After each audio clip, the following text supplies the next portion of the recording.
নমস্কার সবাইকে। মায়াপুর ভ্রমণের আরও একটি পর্বে তোমাদেরকে স্বাগত। দেখো আমি দেখাচ্ছি পরপর। এটা দেখো শ্রীল প্রভুপাদের ওটা সমাধিস্থল। ওখান থেকে আমরা বেরিয়ে পাশ দিয়ে আমরা ফেরত যাচ্ছিলাম, মানে আমরা তখন দুপুরে লাঞ্চ করে নিয়েছিলাম। লাঞ্চ করে নেওয়ার পর ওখান থেকে আবার ফেরত যাচ্ছি, আমরা যেখানে থাকি সেখানে যাচ্ছিলাম। ভেতরটাতে তো অনেকটা রাস্তা যেতে হবে, তো পাশেই দেখো সেই সুলভ প্রসাদম কক্ষের পাশে দিয়ে যাচ্ছি আমরা। ওখানে দেখছি প্রচুর পরিমাণে দোকান রয়েছে সব রকমের, মানে ঠাকুরের বাসন কোসন থেকে শুরু করে ঠাকুরের জামা কাপড়, সাজ পোশাক থেকে শুরু করে রাধারানীর সাজ পোশাক সমস্ত কিছু আছে ওখানে।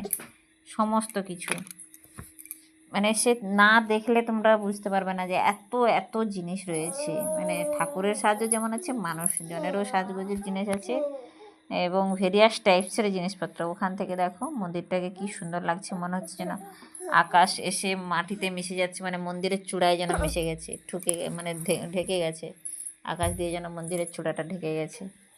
দেখো কি সুন্দর লাগছে। আসলে আমরা তো আর ফটোগ্রাফার ভিডিওগ্রাফার এরকম বিশেষ কিছু নেই, ওই জন্য ভালো করে বোঝাতে পারিনি।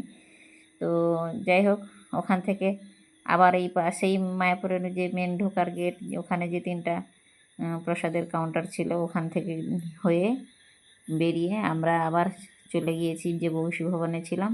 বংশী ভবনের কাছাকাছি ওইখানে একটা ওই কি বলবো, ঠিক রেস্টুরেন্ট নয়, ওই বাইরে সব মহাপ্রসাদের যে জায়গাগুলো আছে, মহাপ্রসাদের কাউন্টারগুলো, ওখানে কিন্তু সব রকমের খাবার পাওয়া যায়, মানে ননভেজ সবই, আর ননভেজ সবই, ভেজিটেবল ভেজের, কিন্তু মানে আইসক্রিমও আছে। তো আইসক্রিম নিতে গেছিলাম, তো দেখো আইসক্রিম কটা আছে বলো? হ্যাঁ আচ্ছা সেটাই শোনা। তারপর ওখান থেকে দেখো বেরিয়ে আমরা আইসক্রিমটা নিয়ে ওই সামনে থেকেই যেতে হবে বংশী ভবনে। তো বংশী ভবনের দিকে চলে যাচ্ছি আমরা। এই বংশী ভবনে গিয়ে ঢুকে গেলাম। তো ওখানে বিকেলবেলা আবার আমরা বেরিয়ে পড়েছি। আমরা কোথায় যাচ্ছি না, বিকেলবেলা গোশালা, ওই গোশালাতে যাবো।